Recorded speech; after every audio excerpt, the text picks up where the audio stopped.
Donde no hay visión, el pueblo se extravía. Proverbios 29:18.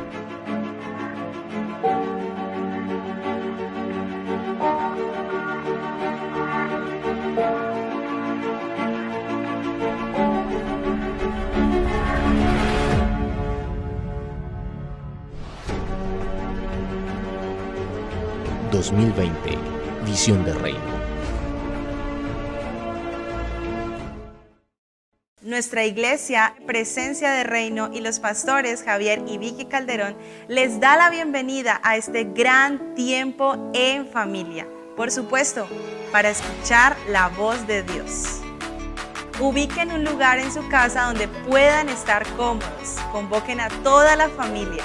También te animamos para que puedas compartir la transmisión con amigos, conocidos por todas las redes sociales. Y por favor, eviten distracciones. Recuerda que hay verdades de Dios muy valiosas para atesorar. Así que vas a necesitar algo en que apuntar. Tal vez una libreta, un lapicero o un dispositivo electrónico. También, por favor, toma tu Biblia. Y lo más importante, un corazón y una vida dispuesta. No te desconectes, quédate hasta el final y vivamos este tiempo juntos en familia.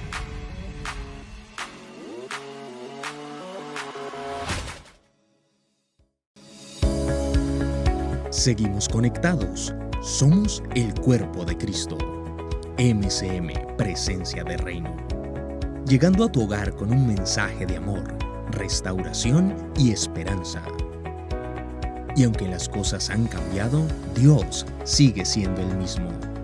Y cada día nos podremos fortalecer más y más desde nuestros hogares, recibiendo lo que Dios ha preparado para este tiempo, su palabra, su presencia, celebrando desde nuestras casas, en un mismo corazón, en un mismo espíritu.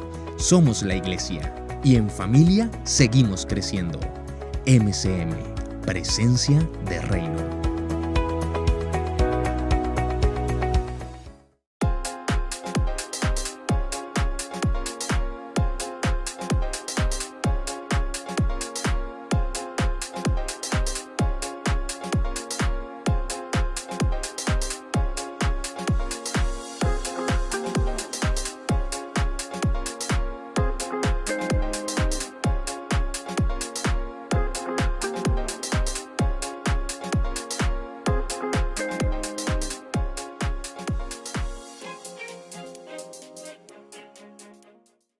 Bueno eres tú. Vamos entonces ahí con mucha alegría.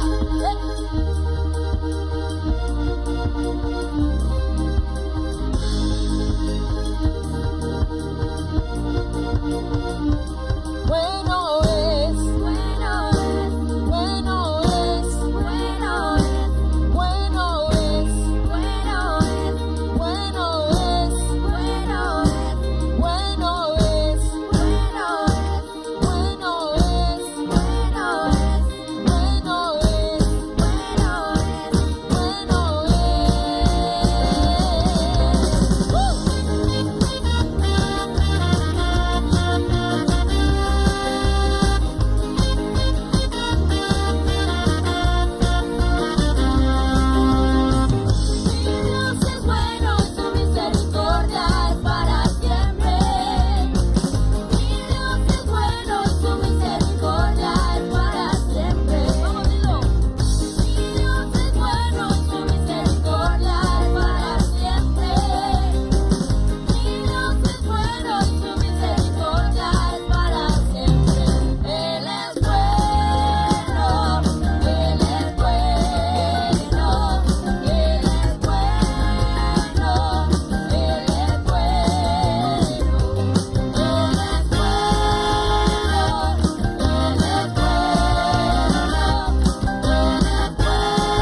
Bendiciones, bienvenido nuevamente a otro miércoles donde podemos aprender y recibir lo que Dios ha preparado para nuestras vidas de manera especial. Así que en esta tarde yo quiero invitarte a que hagamos una oración y le pidamos al Espíritu Santo de Dios que nos guíe, nos ayude y nos enseñe en esta tarde. Padre, te damos gracias, Señor, por este tiempo tan especial, oh Dios, que tenemos contigo, Señor.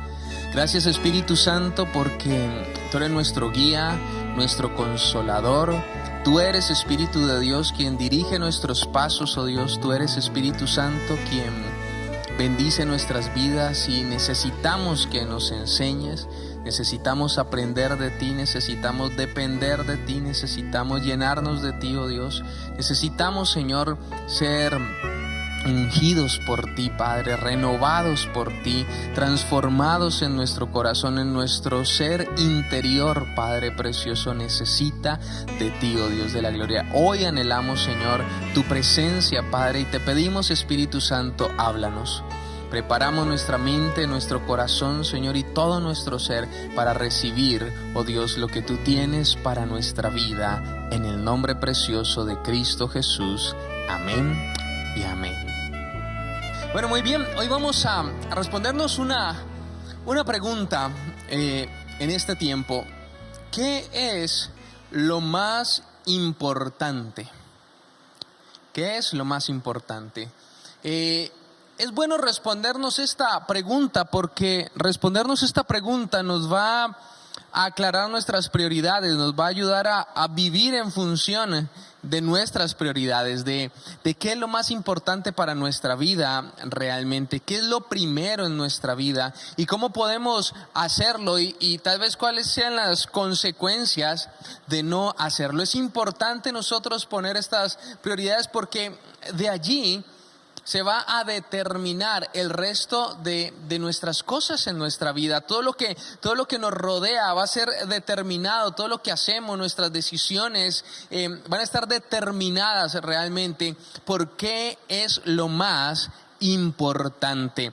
Todo, absolutamente todo lo que hacemos está determinado por eso. Así que vamos a mirar qué dijo Jesús y qué dice la Biblia frente a esto. Así que yo quiero que me acompañes a Marcos capítulo 12, verso 30. Marcos capítulo 12, verso 30 dice: y amarás al Señor tu Dios con todo tu corazón y con toda tu alma y con toda tu mente y con todas tus fuerzas.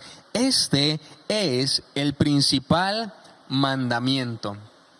Este es el principal mandamiento. Escribe Marcos en su evangelio y dice, ¿cuál es? Dice, amar a Dios con todo mi corazón, mi alma, mi mente y con todas mis fuerzas. Es lo que en toda la Biblia Dios ha expresado. Es lo que en toda la Biblia Dios ha dicho, el objeto, si podemos llamar así, o si se me permite llamarle así, el objeto de mi amor no puede ser nada ni nadie diferente al Dios verdadero. Ese debe de ser mi objeto de amor. O sea, yo debo de vivir en pos o en pro de agradarle a Él. Yo debo de vivir en pro de amarle a Él, y eso quiere decir que agradarle a Él, hacer lo mejor, lo que conviene para Dios, si lo queremos llamar de esa manera, pero es hacer lo que le agrada a Él realmente. Agradarlo a Él es el llamado que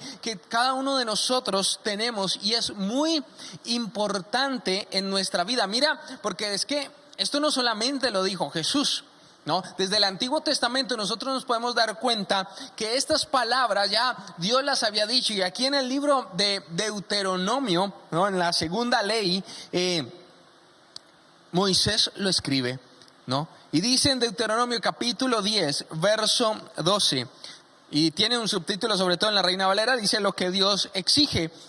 Y dice, ahora pues Israel, en ese momento era el pueblo de Israel, era el pueblo escogido de Dios. Ahora, estas palabras son para la iglesia, porque nosotros, la iglesia, somos el Israel espiritual de Dios. Así que estas mismas palabras que Dios se las dice a Israel, más adelante vemos cómo en Marcos se repiten para todos nosotros de una u otra manera. Dice, ahora pues Israel, ¿qué pide Jehová tu Dios de ti?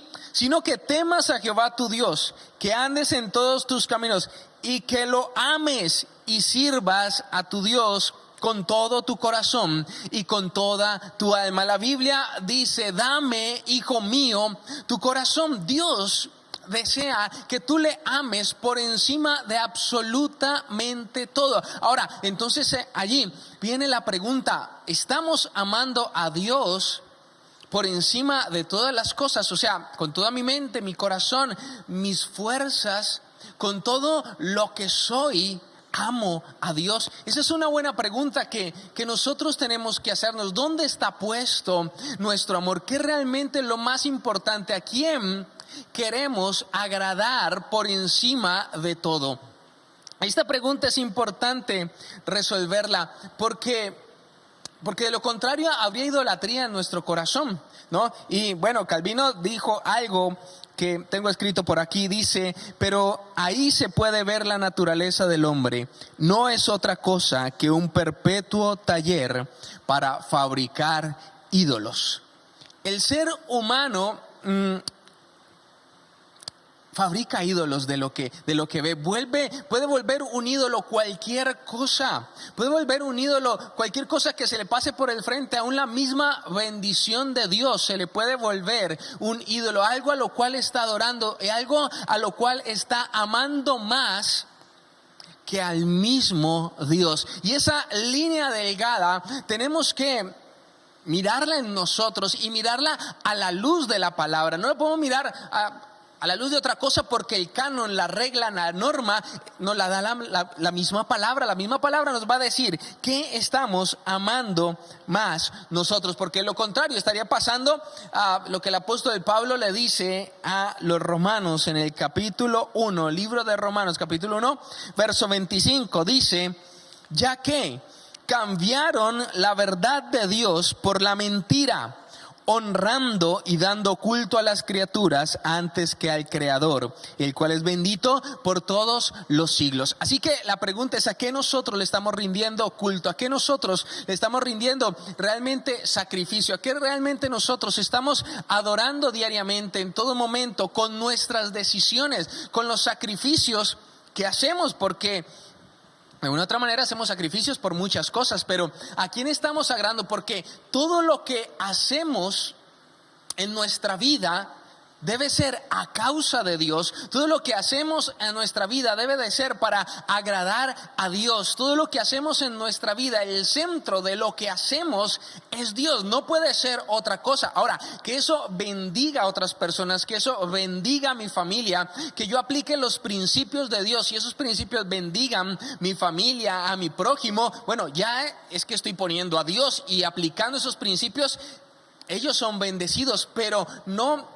El objetivo no son las personas, no es lo que hacemos. No podemos volver un ídolo la bendición, no podemos volver un ídolo nuestra familia, no podemos volver un ídolo nuestro trabajo, no podemos volver un ídolo el placer. Simplemente todo lo que hacemos, el centro de eso, la motivación y la razón por la que lo hacemos tiene que ser Dios. Si la razón es otra persona, si la razón es algo diferente a Dios, entonces ¿a quién nosotros estamos idolatrando? ¿Cuál es nuestro culto que estamos celebrando muchas veces, que no es precisamente eso? Ahora, estamos hablando que si bien es cierto, la familia es el círculo de protección que Dios creó, ¿no? Para que allí crezcan hombres y mujeres que le sirvan a la sociedad, para que allí se aprenda a amar, para que allí se aprenda a respetar a las autoridades,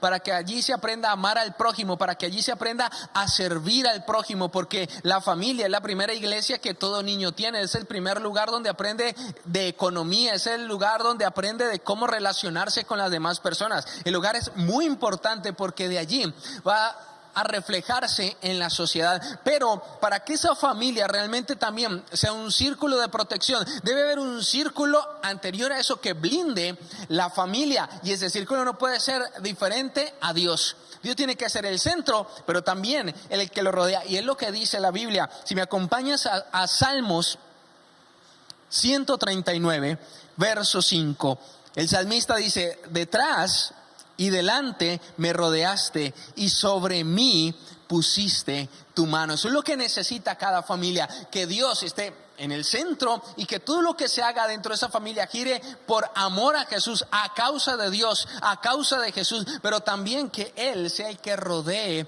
la familia. La Biblia dice que si el Señor no edifica la casa, en vano trabajan los que la construyen. Él tiene que ser el círculo que protege la familia. Isaías 58:8 dice: entonces nacerá tu luz como el alba, y tu salvación se dejará ver pronto, e irá tu justicia delante de ti, y la gloria del Señor será tu retaguardia. Dios quiere ser quien cerque a la familia. Si bien la familia unida es fuerte, Dios quiere blindarla alrededor, y eso es lo que Dios está, que Dios establece. Pero ¿de qué manera? Colocándolo a Él como el centro de nuestra vida, colocándolo a Él como el centro de nuestra familia, como el centro de nuestra adoración, por quien nosotros sacrificamos, por quien nosotros hacemos lo que hacemos. Porque en última, si hablamos de familia, ese es el ejemplo que tú les vas a dar a aquellos que viven contigo, a causa de quien haces lo que haces. Y en realidad debe ser a causa de Dios y su palabra. Qué bonito esto, ¿verdad? Porque esto nos aleja de la ofensa, esto nos aleja del resentimiento, esto nos aleja del papel a veces incluso de víctimas. ¿Por qué? Porque siempre estamos pensando en cómo hacer las cosas como la palabra lo dice. Así que si me ofenden, puedo decir: bueno, yo puedo perdonar a causa de la persona, no a causa de quien me hizo daño, no, a causa de Dios. ¿Por qué? Porque si Dios lo perdonó, bueno, yo también puedo perdonarlo. Yo le sirvo a causa de que esa persona es buena gente. Tal vez no, pero no es a causa de esa persona que yo voy a servirle. No es a causa de lo que ella me puede retribuir que yo voy a servirle. Es a causa de Dios. Así, mira, así evitamos que nuestro corazón se cargue, y así mantenemos o podremos mantener un corazón sano cuando todo lo que hacemos lo hacemos a causa de Dios. Porque de lo contrario pasa mucho que nos podemos sentir decepcionados de las personas. Bueno, yo hice esto por esta persona y mira cómo me pagó, ¿verdad? Y es lo que empezamos a pensar. Pero cuando lo hacemos a causa de Dios, no importa a veces que haga la otra persona, porque esa persona no nos define, porque esa persona no es la que determina nuestra vida, sino que lo hacemos o hacemos lo que hacemos a causa de Dios. Mira, a través de la Biblia vamos a encontrar cualquier cantidad de ejemplos de aquellos que desplazaron de una u otra manera a Dios en su vida. No estamos muy lejos en el jardín del Edén, ¿no? La serpiente fue y tentó a Eva, ¿verdad? Y Eva entonces va y toma del fruto prohibido y come, ¿no? O sea, para ella fue más importante lo que dijo la serpiente y lo que ella empezó a pensar, y tal vez el placer de su curiosidad fue más importante que Dios. Pero luego ella va donde Adán, no.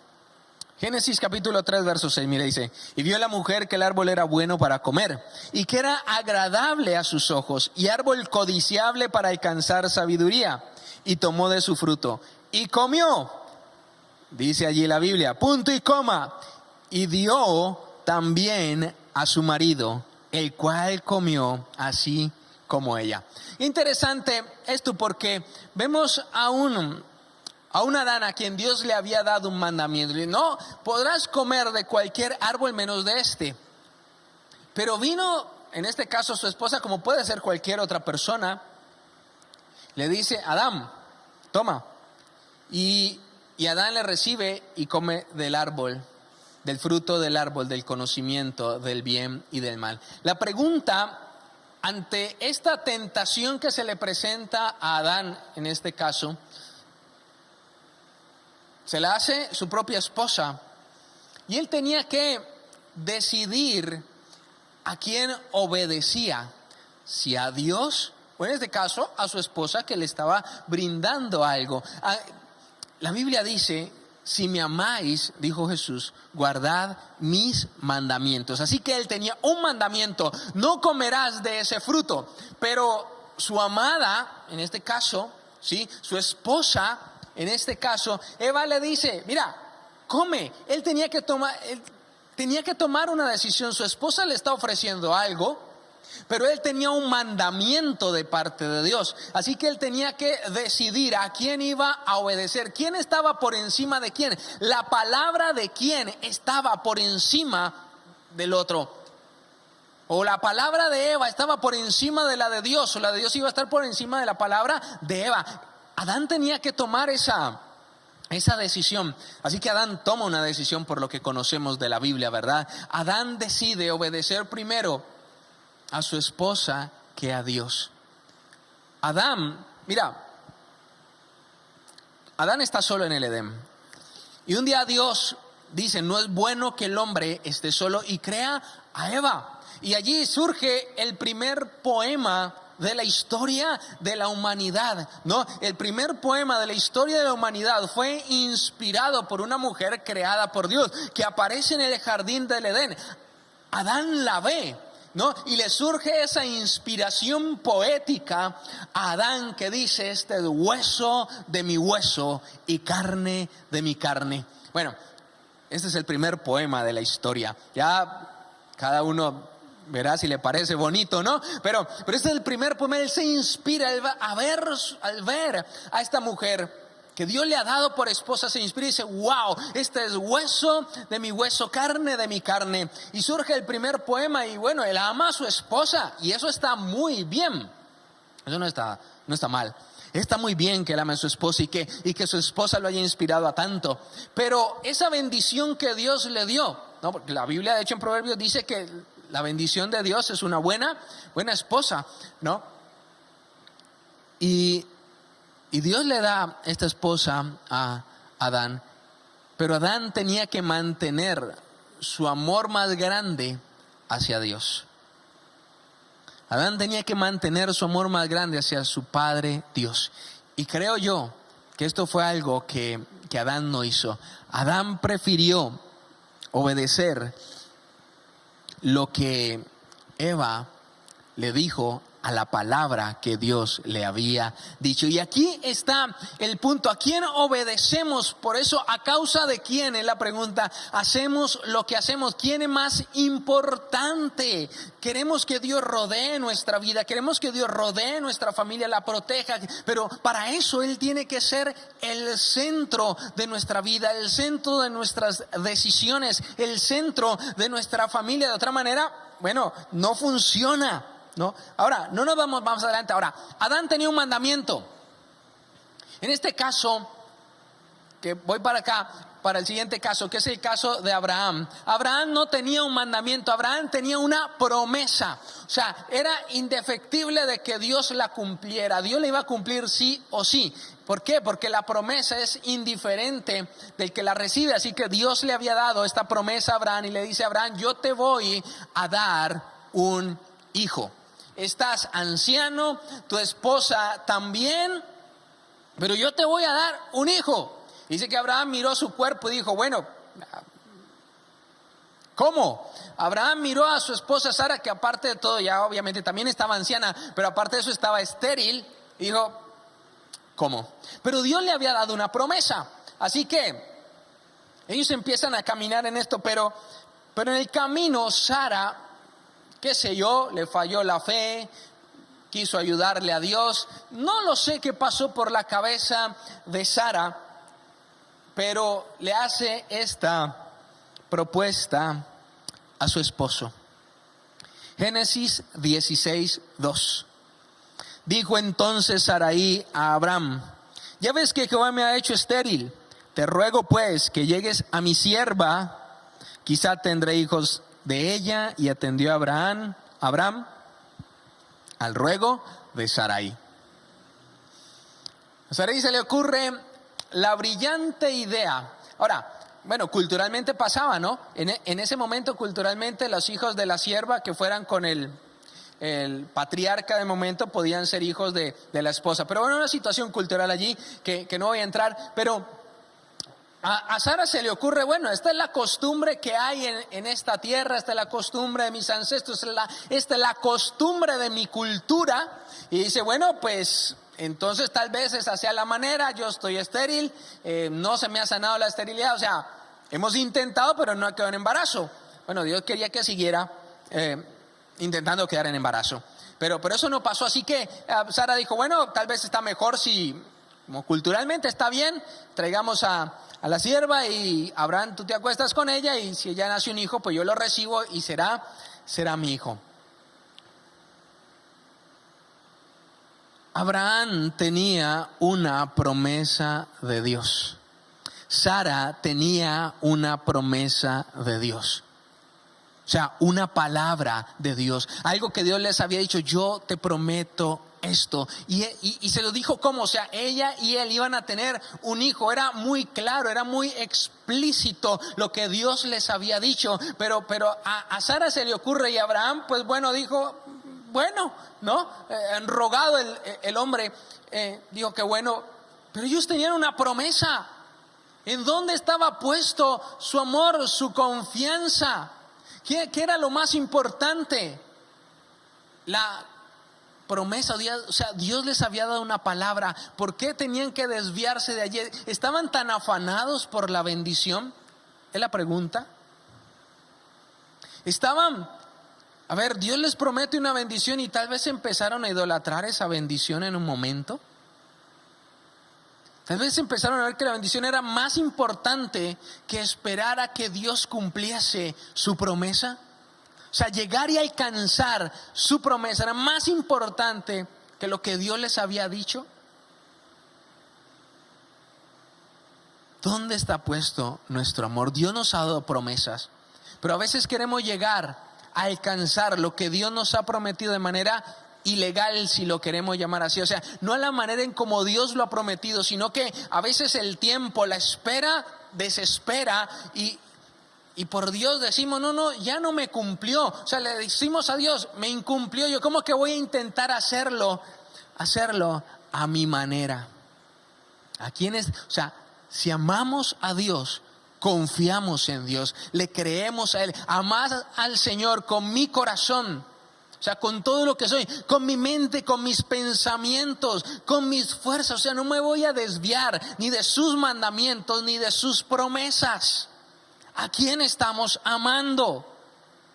No podemos desviarnos ni de sus mandamientos ni de sus promesas. Ahora, esto pasó y Abraham y Sara tuvieron que vivir las consecuencias de haber hecho esto, porque esto se le volvió un conflicto familiar. O sea, no confiar y descansar en las promesas se les volvió un conflicto familiar. Dios dice, yo te voy a rodear de día, de noche, como leemos en el Salmo. Tú me rodeas, tú eres mi retaguardia, tú vas de frente. Está muy bien, pero Él dice, tengo que ser el centro de tu vida, tengo que ser el centro de tu familia. Pero ellos, bueno, decidieron obedecer otra cosa, hacer otra cosa. Y esto vino para un conflicto familiar bastante fuerte en la vida de Abraham, que en el capítulo, en Génesis lo puedes leer. Creo que como de capítulo 17 en adelante puede leer esto. Pero es interesante que muy seguramente Abraham aprendió la lección, porque Abraham tiene su hijo. Y bueno, el niño empieza a crecer y es su único hijo, y esa es la promesa de Dios para Abraham. Y Abraham dice, esta es la promesa, lo que Dios me prometió. Isaac, risa, gozo, es lo que Dios me prometió. Esta es la promesa de Dios cumplida en su tiempo, en su momento, a su manera. Y un día Dios se le aparece a Abraham y le dice, Abraham, quiero que me sacrifiques a tu hijo, a tu único hijo. Yo no sé qué podía pensar Abraham, yo no sé qué noche pasó Abraham después de que Dios le hace este pedido. No sé qué noche pudo haber pasado Abraham, la verdad, la Biblia no lo dice, si tal vez pudo acostarse a dormir y levantarse el otro día, o sencillamente no durmió pensando en esto. No lo sé, la Biblia no dice. Lo que sí dice es que al siguiente día madrugó, le dijo al niño, nos vamos, el chico, nos vamos, a sus criados, a su asna, y se fueron camino del monte Moriah. El niño, bueno, el chico ya estaba un poco grande,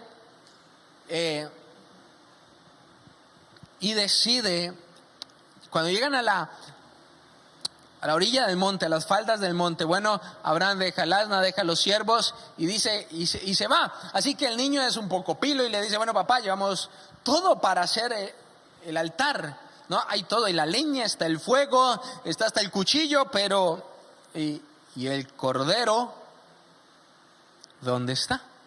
Es una buena pregunta. Cordero, ¿dónde está? Dios proveerá, dijo Abraham, y llegaron al lugar. Y Abraham monta todo su escenario, ¿no? Todo su altar, la leña, todo lo que necesitaba. Y esto es interesante, y me llama la atención como un niño, un adolescente, con un, más o menos un adolescente era Isaac. Y Abraham era un hombre anciano. Así que, no sé, la Biblia no dice qué le dijo a Abraham, pero él lo tuvo que haber atado de pies y manos a su hijo, haberlo cargado y haberlo puesto sobre el altar. Ahora, yo con 15 años y mi abuelo tan anciano, mi papá tan anciano, extremadamente anciano para esa época, pero yo salgo corriendo, no me alcanza. Lo empujo y muy seguramente cae, ¿verdad? Pero este niño no puso resistencia. Simplemente se dejó atar, se dejó cargar, se dejó poner, y dice que Abraham levantó su mano con su cuchillo. O sea, Abraham estaba dispuesto a sacrificarlo, dice la Biblia, pero dice en Hebreos, dice porque él confiaba en que Dios aún podía resucitarle a su hijo de los muertos, pero más allá de eso, él estaba dispuesto a sacrificarlo. Pero en Génesis capítulo 22 verso 12 dice, y dijo Dios a Abraham, no extiendas tu mano sobre el muchacho ni le hagas nada, porque ya conozco que temes a Dios por cuanto no me rehusaste tu hijo, tu único. Dios estaba mirando qué altar había en el corazón de Abraham. Dios estaba mirando si en el corazón de Abraham estaba el altar de su hijo, el altar a Isaac, si Isaac iba a ser lo más importante o si Dios se lo pedía, tenía la capacidad de dárselo. Y él levanta su mano. Y obviamente pues no muere, Dios le dice que se detenga y hay un carnero enredado. Y bueno, por ahí va la historia. Pero Abraham tal vez entendió que él no podía entronar la bendición de Dios en su corazón. Y él estaba dispuesto a hacer por Dios cualquier cosa. En su corazón Abraham ya no tenía un altar. Y no sé qué tan marcada pudo haber quedado esta experiencia en la vida de Isaac. Porque cuando yo leo la vida de Isaac, aparte de 2 o 3 circunstancias, su vida fue muy bendecida. Su esposa era estéril, oró por ella y pudo tener hijos.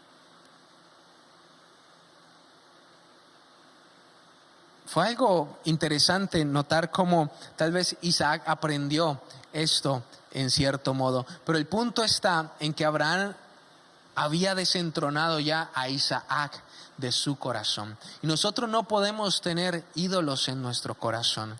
Y no pueden ser los hijos, y no pueden ser el esposo, la esposa, los padres, nadie más. No podemos tener ídolos. Dios quiere proteger y guardar nuestra familia, pero Él debe de ser el centro. Te voy a poner un caso contrario. Elí era el sacerdote de Dios en ese momento. Y Elí tenía unos hijos, pero sus hijos hacían lo malo delante de Dios, dice la Biblia. O sea, estos no se comportaban de la manera en que deberían de comportarse. Pero ¿cuál era la razón por la que los hijos de Elí no se comportaban como debían de comportarse? Bueno, primera de Samuel capítulo 3 verso 13 dice, y le mostraré que yo juzgaré su casa para siempre por la iniquidad que él sabe, porque sus hijos han blasfemado a Dios y Él no los ha estorbado. ¿Sabes qué? ¿Qué no hizo Elí? Estorbar a sus hijos. No sé si para Elí era más importante sus hijos que Dios. Que muy seguramente, no, él no quería reprender a sus hijos, él no quería decirle a sus hijos, mira, esto es lo malo, él no quería ejercer la autoridad que Dios le había dado para formar hombres con un carácter piadoso, porque eso es lo que Dios llama a los padres, a formar a sus hijos en un carácter piadoso, porque si no, entonces vives en pro solamente de complacer a tus hijos, porque complacerlos no es solamente darles todo lo que piden, sino no restringirles muchas cosas que tienes que restringirlos. Vivir para complacerlos no es solamente darle, vivir para complacerlos es también dejarlos hacer lo que está mal, aún tú sabiendo que estás mal y sabiendo que lo están haciendo. Y eso, en otras palabras, estás poniendo a tus hijos por encima de Dios. ¿Por qué? Porque el mandamiento de Dios te dice, hey, como padre, tu deber es formar un carácter cristiano en ellos, disciplinarles, enseñarles, estorbarles el pecado. Pero si está por encima, no, pues que ellos se van a molestar, o es que ellos no me van a querer, y a veces los hijos le dicen, entonces yo ya no te quiero. Pues ese no es el punto. ¿A quién tienes que agradar? ¿A quién debes de agradar primero? Porque Elí cometió pecado contra sus propios hijos al no disciplinarlos. Elí cometió pecado contra sus propios hijos al no ser estorbo, como dice el versículo, y por ende desagradó a Dios. ¿A quién queremos agradar día a día? Esa es la pregunta. Y no está mal que Elí fuera un buen padre, que tal vez le diera ciertas cosas, gustos a sus hijos. Eso no está mal. El punto está en cuál es la motivación. Es Dios el centro, es a causa de Dios, porque Elí, a causa de Dios, debía haber sido estorbo de sus hijos, porque sus hijos eran mal ejemplo, sus hijos hacían lo malo en medio del pueblo y él no hacía nada.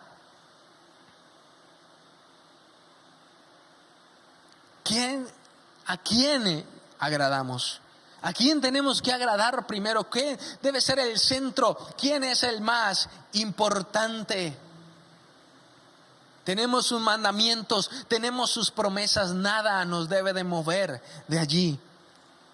Ahora, ¿qué dijo Jesús? Jesús dijo unas palabras, hombre, fuertes. Yo encuentro dos pasajes fuertes frente a esto, que son las palabras del mismo Jesús. No las dijo otro, las dijo Jesús. Y esto es lo que registra Lucas en el capítulo 14, en el verso 26. Si alguno viene a mí y no aborrece a su padre y madre y mujer e hijos y hermanos y hermanas, y aún también su propia vida, no puede ser mi discípulo. Qué palabras tan fuertes, ¿verdad? Ahora, tenemos que entender algo o ampliar nuestro conocimiento frente a algo para entender este versículo, y es qué significa aborrecer, porque en este contexto aborrecer no es odiar en realidad. No, porque pueden decir, yo no, ¿cómo voy a aborrecer a mi mamá cuando la misma Biblia me dice a mí que honra a tu padre y a tu madre? ¿Cómo voy a aborrecer a mi esposa cuando la Biblia misma a mí me dice que debo amar a mi esposa como Cristo ama a la iglesia? ¿Cómo voy a aborrecer a mis hijos si la Biblia dice que son herencia del Señor? ¿Cómo voy a aborrecer mi propia vida si soy hecho a la imagen y semejanza de Dios? Puede ser la pregunta, ¿cómo voy a aborrecer mis hermanos si son mi familia? ¿Verdad? Y la Biblia dice que el que no ama a su hermano, entonces es homicida. Ahora, ¿cómo reconciliamos nosotros esto? ¿No? ¿Cómo reconciliamos estos versículos con este versículo, con las palabras de Jesús? Bueno, vamos a reconciliarlos. Lo que Jesús está diciendo, y aquí el aborrecer no es odiar, sino amar menos. En otras palabras, que mi amor por Dios sea tan grande que mi amor por ellos, por estas personas, por este grupo de personas que está aquí, parezca odio.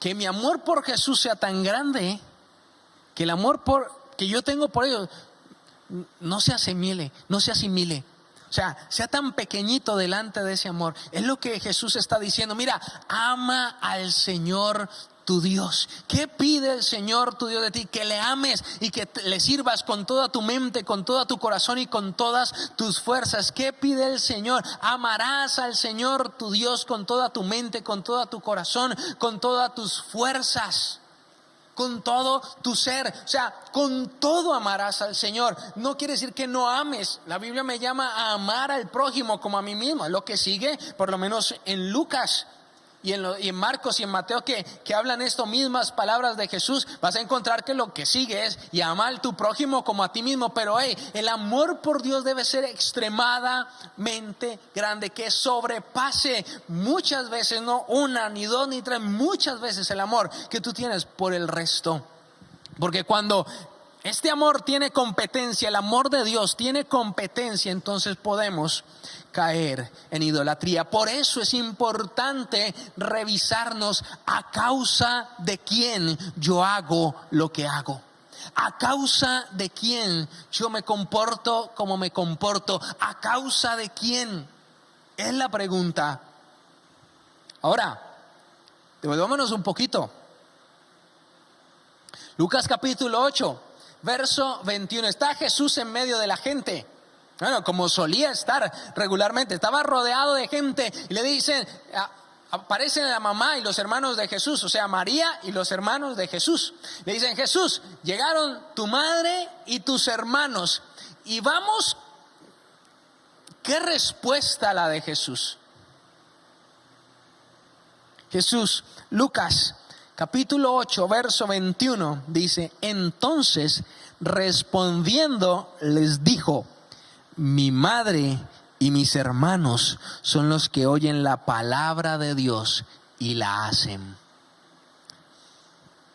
El mismo Jesús está diciendo esto.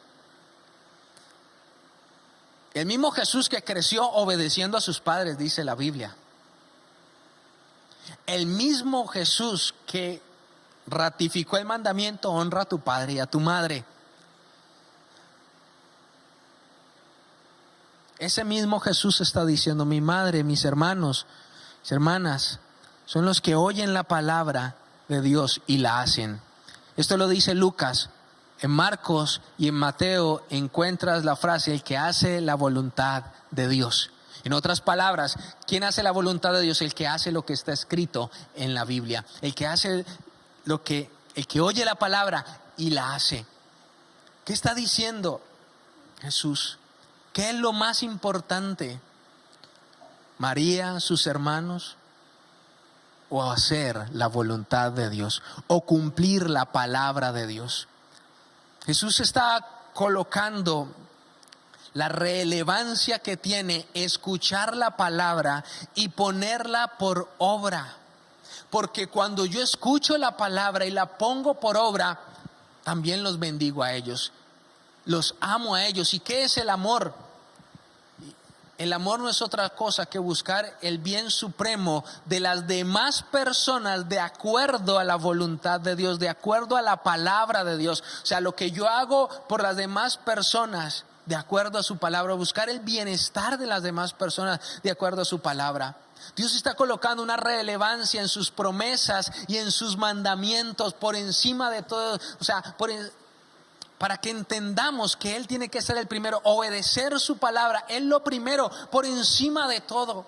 Hacer su voluntad es lo primero por encima de todo. A veces hoy en día la gente dice: lo más importante, ¿qué es? Viajar, comer, qué sé yo. No, lo más importante es hacer la voluntad de Dios. Lo más importante es amar a Dios. ¿Cómo lo amamos? Obedeciendo sus mandamientos. Eso es lo más importante, no otra cosa. Y no nos podemos desenfocar de allí, porque Él quiere rodearnos, Él quiere proteger nuestra vida, nuestra familia, pero Él tiene que ser el centro, porque ese es el ejemplo que tú le estás dando a tus hijos. Cuando Él es el centro de tu vida y tú a causa de Dios haces lo que haces, cuando ellos te preguntan ¿por qué haces lo que haces? A causa de Dios.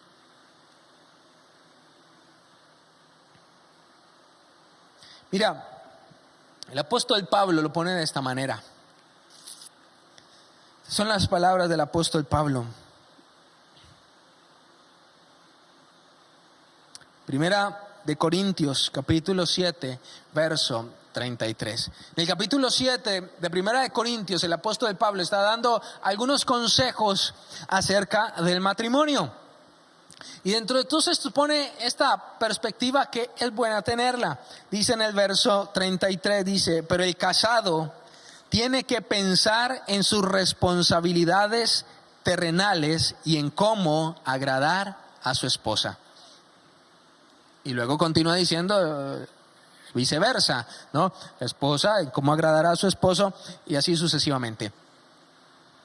¿Qué está diciendo el apóstol Pablo? ¿Qué está diciendo la Biblia en todo este contexto más bien? Y es que tu deber, si eres un hombre o una mujer casada, o un hombre casado, es que agradas a Dios primero, y tu segunda responsabilidad es agradar a tu esposo o a tu esposa. En otras palabras, a tu cónyuge. Esa es tu responsabilidad delante de Dios. Amar a Dios allá, tan grande, ¿no? Y luego agradar a tu esposo o a tu esposa. ¿Por qué? Porque de lo contrario puedes cometer muchos errores. Un ejemplo, volvamos a Adán. Adán, ¿a quién agradó? ¿A su esposa o a Dios? En este caso, Abraham, ¿a quién agradó? Adán, ¿a quién agradó? O sea, cuando miramos esto nos damos cuenta que primero tiene que ser Dios. Primero yo tengo que pensar a causa de Dios. Esta es la voluntad de Dios. Esto incumple un mandamiento de esto. Esto va en contra de una promesa de Dios para mi vida. Lo que voy a hacer, lo que voy a decidir. Porque no está diciendo que esté mal agradar a tu cónyuge. De hecho, está diciendo que está bien agradar a tu cónyuge. Lo que no está diciendo es que por encima de Dios. Como cuando tú lees el capítulo 5 del libro de los Hechos, Ananías y Zafira que se pusieron de acuerdo para mentir. Un par de esposos se pusieron de acuerdo para decir una mentira y el uno detrás del otro. El uno entró primero y luego entró el otro. Para decir una mentira. Y esto no estuvo bien. Bueno, el resultado no fue bueno para ellos. Lo puedes leer en Hechos, capítulo 5. Se pusieron de acuerdo para hacer lo malo. Se querían agradar el uno al otro, pero no querían agradar a Dios. Y en eso tenemos que pararnos firmes todos. En que tenemos que agradar a Dios siempre. Ese es el orden. Agradas a Dios. Tienes sus mandamientos, tienes sus promesas, pero agradas a Dios. Mira, Efesios capítulo 5, verso 25 dice, maridos, amad a vuestras mujeres así como Cristo amó la iglesia y se entregó a sí mismo por ella. Eso está bonito y está bien. Es lo que Dios dice que el hombre debe hacer con su esposa. Pero no dice.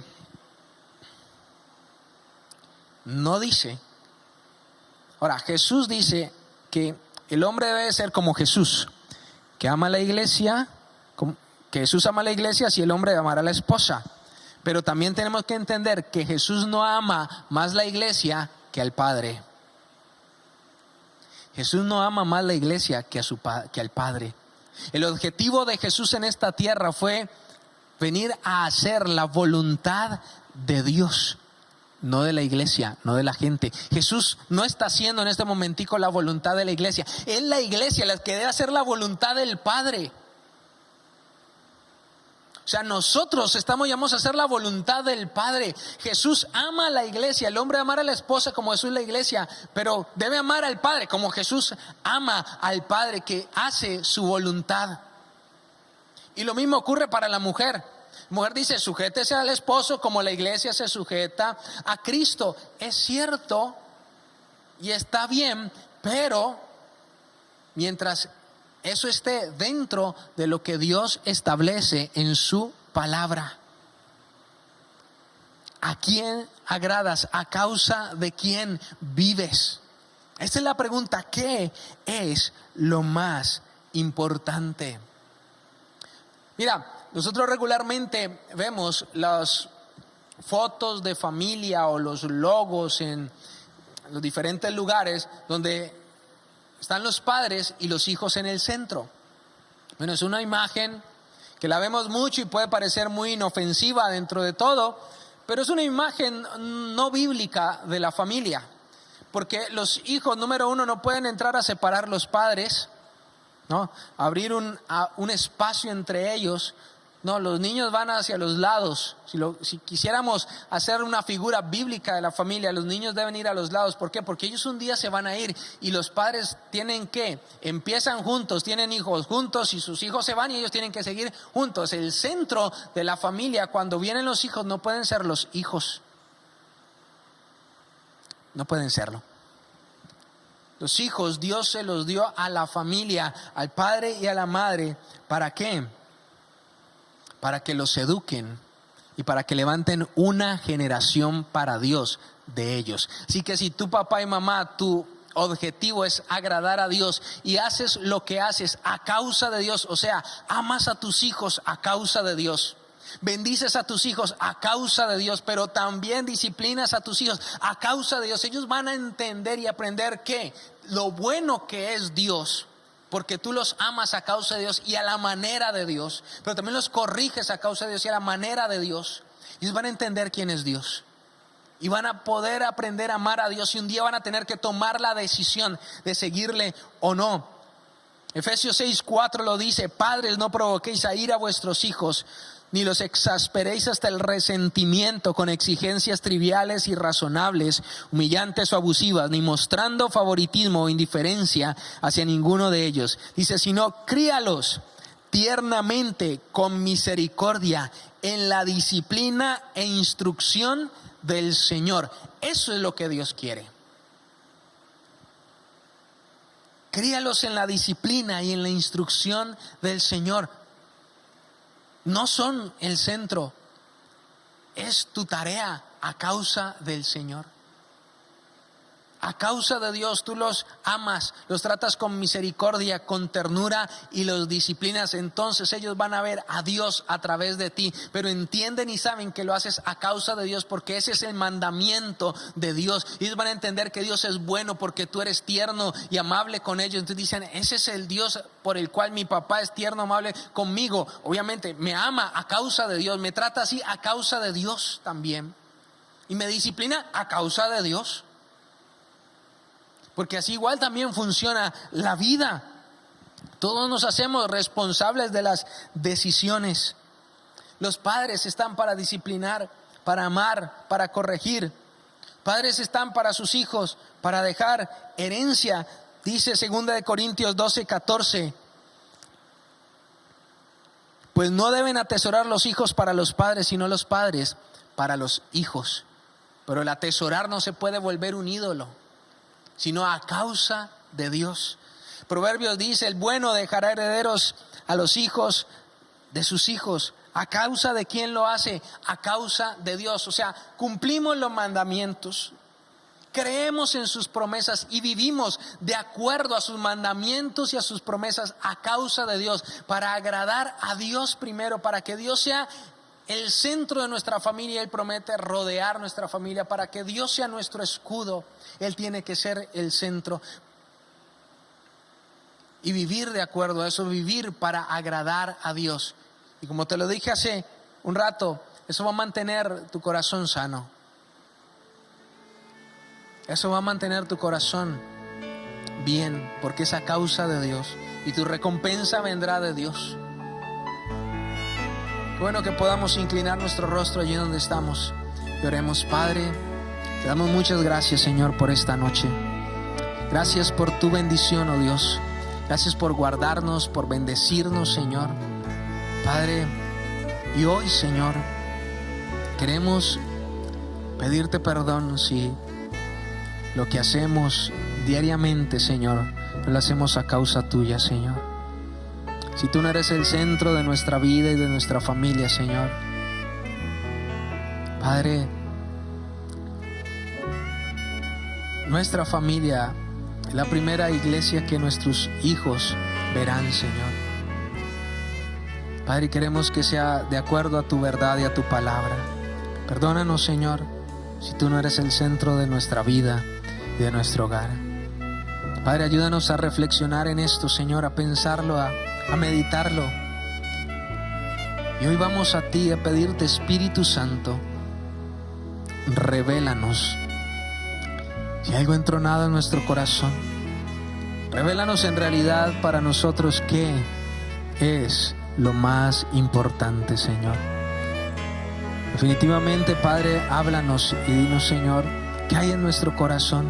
Solo tú lo conoces, Señor. Solo tú sabes qué hay en él. Por eso hoy te pedimos, Señor, revélanos qué hay en nuestro corazón, Señor.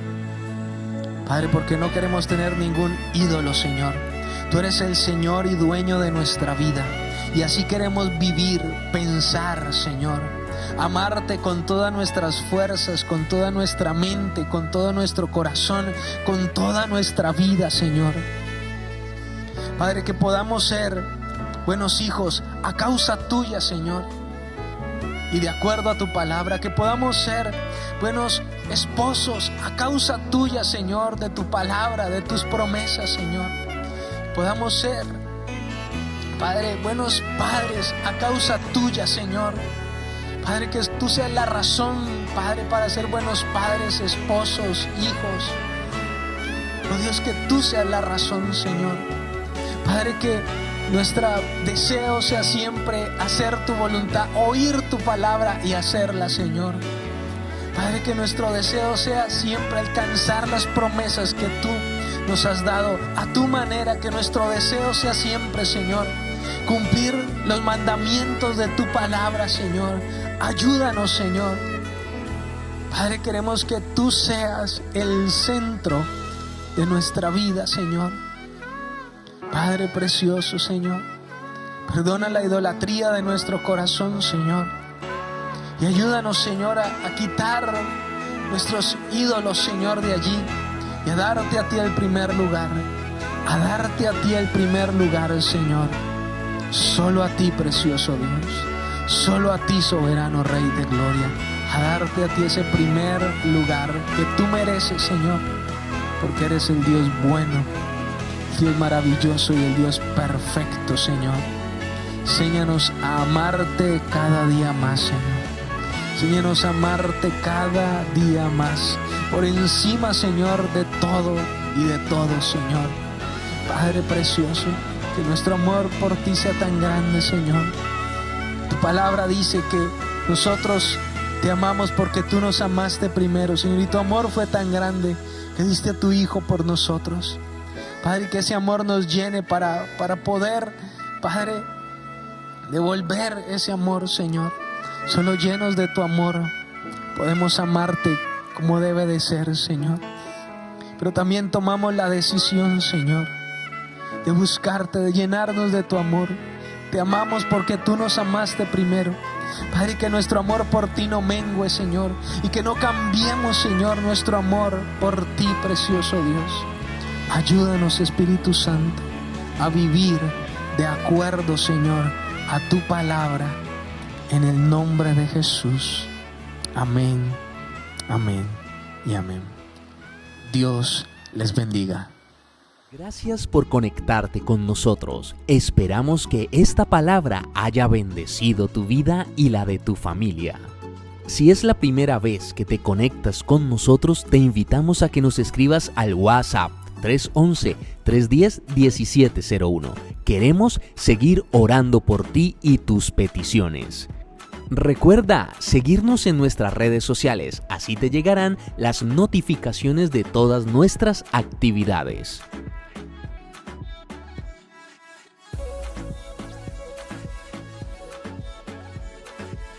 Estamos comprometidos en extender el reino de Dios, que su palabra corra y el nombre de nuestro Señor Jesucristo sea glorificado. Por eso, si deseas apoyar nuestro ministerio, puedes hacerlo a través de nuestras cuentas bancarias.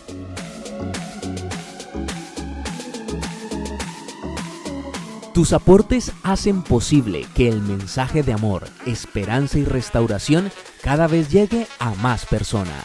Dios te bendiga.